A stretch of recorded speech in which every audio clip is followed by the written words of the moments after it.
French GP 2025 adalah momen yang sangat dramatis sekaligus historis untuk seorang Johann Zarco. Karena dia berhasil menjadi rider Prancis yang menang di home race setelah terakhir kejadiannya 71 tahun yang lalu.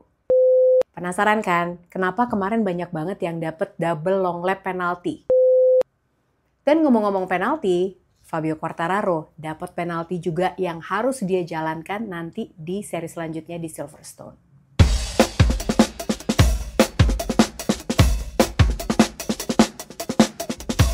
Hai, selamat datang di Paddock Talk. Memang kalau kita ngomongin soal race kemarin di Le Mans, itu bener-bener bingung, capek ngikutinnya, terus kayak semuanya tuh cepat dan satu kata yang paling gampang menggambarkan race kemarin di Le Mans adalah chaos. Ya kan? Karena dari awal itu memang sudah ada perakiraan cuaca mengatakan akan hujan, seperti yang aku bahas di konten kemarin.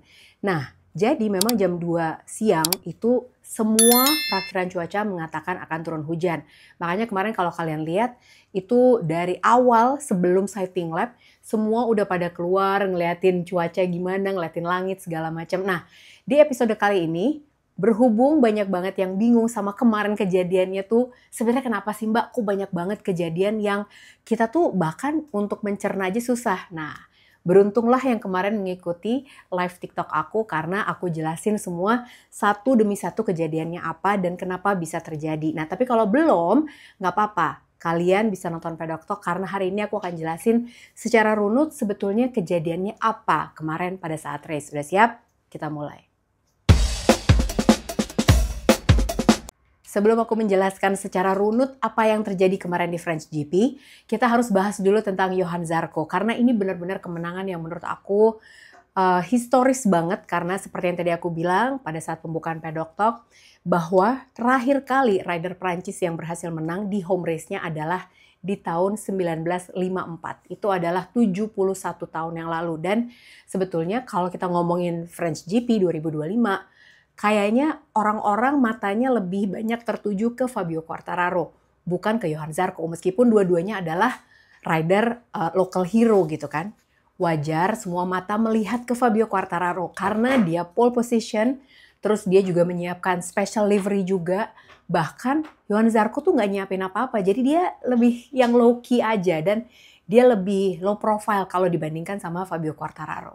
Kenapa historis juga? Karena kemarin itu adalah startnya Johann Zarco yang ke-150 di MotoGP. Jadi Johann Zarco ini udah cukup lama di MotoGP, kurang lebih udah 7 tahun. Dan juga Johann Zarco ini benar-benar memberikan sesuatu yang luar biasa untuk Honda. Karena kemarin harusnya Ducati bisa mencatatkan rekor baru yaitu 23 kemenangan beruntun. Karena sekarang posisinya Ducati sama Honda kemenangannya sama-sama 22. Nah, ironisnya adalah yang harusnya kemarin Marc Marquez kan dijagoin sama banyak orang, termasuk aku juga ya. Tapi siapa yang nyangka keadaannya kemarin ternyata se-chaos itu. Harusnya memang Ducati yang menjadi favorit. Jadi bisa mengalahkan rekornya Honda yang baru 22 kali kemenangan. Baru, itu susah banget loh rekornya. Dan harusnya Ducati bisa mencatatkan itu. Tapi ternyata yang menggagalkan rekor Ducati yang baru ini adalah Honda. Itu menarik banget sih. Penampilan Johann Zarco juga sangat meyakinkan karena dia berhasil menang dengan gap yang benar-benar jauh 20 second lebih dari Marc Marquez yang ada di P2. Sementara di P3 ada Fermin Aldeguer, sang rookie yang double podium karena dia podium di sprint dan podium juga di Grand Prix di hari Minggunya. Setelah dia berhasil overtake Acosta. Sebetulnya kalau kalian lihat pas lagi startnya, Johann Zarco itu mulainya di belakang banget, benar-benar di belakang banget. Dan bahkan waktu lap pertama pada saat baru mulai, dia itu salah satu rider juga yang terkena dampak dari Enea Bastianini yang nyenggol Pecco Bagnaia sampai akhirnya Pecco crash. Terus akhirnya dia juga ikutan kena Joan Mir juga akhirnya crash dan Johann Zarco pun juga masuk gravel. Jadi sebetulnya memang Johann Zarco ini nggak kelihatan di radar bahwa dia akan bisa menjadi pemenang kemarin. Makanya dengan kemenangannya, apalagi dengan gap yang 20 second ini luar biasa banget. Bahkan Marc Marquez kemarin waktu diinterview sama jurnalis, dia bilang bahwa kondisi ini terutama di 5-6 lap pertama dan juga di lap-lap akhir itu kerasa lama banget. Karena memang keadaannya berubah-berubah terus. Jadi kadang airnya banyak, kadang di track airnya sedikit, terus gripnya juga levelnya berubah-berubah. Jadi memang nggak gampang sama sekali. Nah, Johann Zarco diuntungkan karena sejak awal dia sudah memilih untuk menggunakan ban basah. Meskipun Johann Zarco juga nggak bisa langsung ngacir dan langsung meninggalkan yang lain, nggak bisa. Jadi dia paham banget kalau dia nge-push dari awal, bannya akan habis. Jadi dia pakai ban basah, dia sadar banget dia harus menjaga tingkat keausan dari ban basah tersebut supaya bisa bertahan sampai 26 lap. Karena yang race-nya harusnya 27 lap dipotong menjadi 1 lap. Gara-gara apa? Nah, sekarang kita mulai masuk ke runtutan kejadiannya sebetulnya kemarin seperti apa. Nah, aku ceritain dulu sama kalian ya. Jadi kalau lagi MotoGP mau race itu, pertama dimulai dengan sighting lap dulu.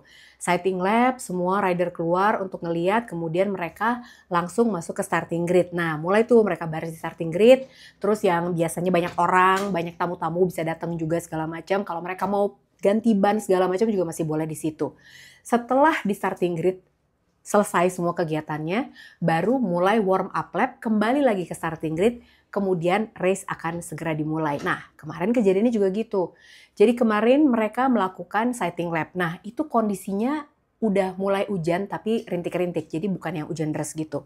Nah, setelah sighting lap, akhirnya mereka masuk grid, ya kan? Nah, masih aman tuh sampai situ.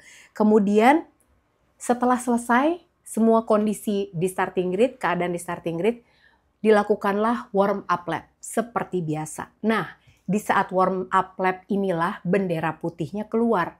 Bendera putih ini menandakan bahwa hujan turun dan rider-rider yang sedang melakukan warm up lap ini kalau ingin ganti motor dengan ban yang basah, karena ada yang pakai ban slick juga kan, itu boleh. Nah, jadi mereka boleh masuk ke pit lagi. Tapi di saat mereka masuk ke pit untuk ganti motor, kemudian karena banyak banget yang masuk, akhirnya race-nya di red flag karena kondisinya seperti ini. Jadi ada banyak sekali orang, bukan cuma rider ya, tapi kru. Jadi benar-benar hektik banget. Nah, akhirnya race-nya di red flag, kemudian akan dilakukan quick start procedure. Dan pit lane-nya baru dibuka jam 2:08 waktu setempat. Kemudian di saat red flag inilah dikeluarkan juga informasi bahwa jumlah lapnya dikurangi dari 27 lap menjadi 26 lap. Setelah ini, rider kemudian keluar untuk melakukan sighting lap lagi. Di saat rider ini sedang melakukan sighting lap, mereka itu kan keliling sirkuit tuh sepanjang 4,19 km.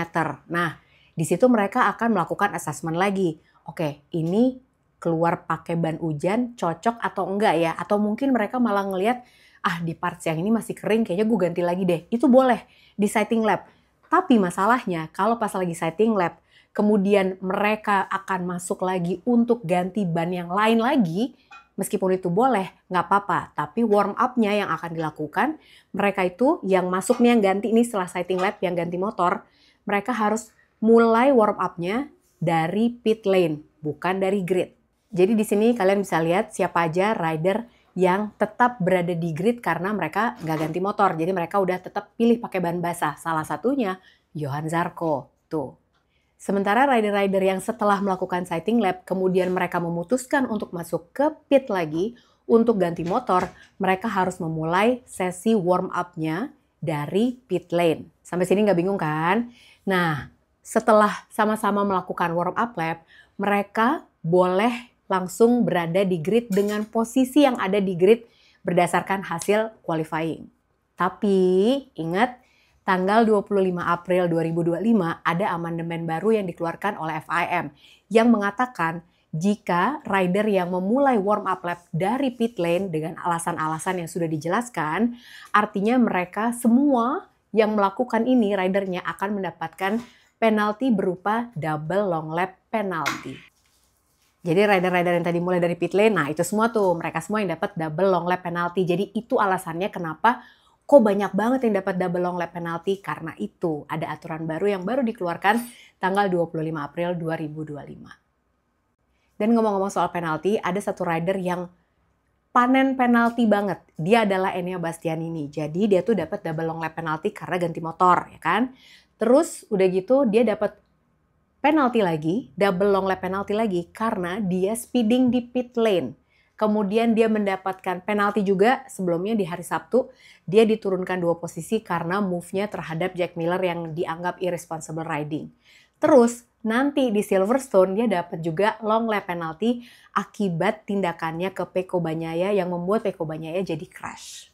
Berhubungan dengan crash yang dialami oleh Pecco Bagnaia dan akhirnya berimpact kepada Joan Mir juga, ada update dari Joan Mir, dari tim Honda tentunya. Jadi Joan Mir ini mengalami cedera di tangan kanan dan juga ada cedera, bukan cedera sih sebetulnya, kayak dia mengalami rasa sakit di bagian leher, tapi tidak ada yang serius. Jadi sekarang dalam proses untuk recovery dan juga untuk bisa siap menghadapi race selanjutnya di Silverstone. Masih soal penalti, ada satu rider lagi yang mendapatkan penalti yang tidak biasa sebetulnya. Aku juga belum pernah dengar penalti ini. Fabio Quartararo yang kemarin crash di tikungan terakhir. Jadi dia ini mendapatkan penalti di suspend. Jadi dia tidak boleh ikutan 10 menit pertama sesi free practice 1 saat di Silverstone tanggal 23 sampai 25 Mei mendatang. Alasannya karena Fabio Quartararo dianggap tidak bertanggung jawab karena tidak mau mengikuti instruksi yang diberikan oleh Marshall. Jadi dia tuh kayak lama banget kejadiannya di situ dan ini videonya aku dapat dari Quartararo Vision. Terima kasih banyak, Jenny. Nah, jadi di sini dia dapat penalti 10 menit disuspend dari free practice 1 di Silverstone ditambah juga dengan denda uang berupa 2.000 euro. Race di Le Mans kemarin memang benar-benar luar biasa banget karena melihat Johann Zarco bisa menang di depan rumahnya sendiri, di depan penonton dan pendukungnya, di mana orang Perancis semua dan mereka menyanyikan lagu kebangsaan Perancis satu sirkuit, di mana kemarin itu yang nonton banyak banget ya. Jadi total attendance-nya katanya memang ini adalah rekor yang sebelumnya belum pernah ada di MotoGP. Lebih dari 300.000 orang, tapi ini total ya selama 3 hari. Jadi kemarin itu waktu hari Minggu, total penonton yang datang adalah 120.000, tapi totalnya di atas 300.000 orang selama 3 hari. Nah, kemarin juga kita lihat bapaknya dan ibunya Johann Zarco juga datang, padahal katanya bapak dan ibunya Johann Zarco ini nggak pernah nonton, jarang banget deh nonton. Ibunya malah baru pertama kali katanya nonton Johann Zarco race MotoGP dan manis banget gitu kan, langsung menang dan di depan crowd-nya sendiri. Kemarin kita juga lihat bagaimana Marc Marquez sabar aja gitu ya, dia tidak berusaha untuk nge-push Johann Zarco juga karena dia bilang bahwa resikonya juga terlalu besar dan menurut dia Johann Zarco ini juga bukan kompetitornya dia di championship, jadi dia cukup puas dan dia tidak memaksa untuk mendapatkan maximum points karena buat apa juga, gapnya juga udah terlalu jauh. Dan dengan hasil ini, di mana Johann Zarco menjadi pemenang di French GP 2025, Marc Marquez di posisi kedua dan P3-nya ada Fermin Aldeguer, Marc Marquez kembali memimpin championship, kembali memimpin klasemen dengan raihan 171 poin. Alex Marquez yang akhirnya kemarin crash, jadi akhirnya DNF, ada di posisi kedua dengan 149 poin, jadi bedanya 22 poin. Sementara Pecco Bagnaia ada di posisi ketiga dengan raihan 120 poin, bedanya 51 poin sama Marc Marquez.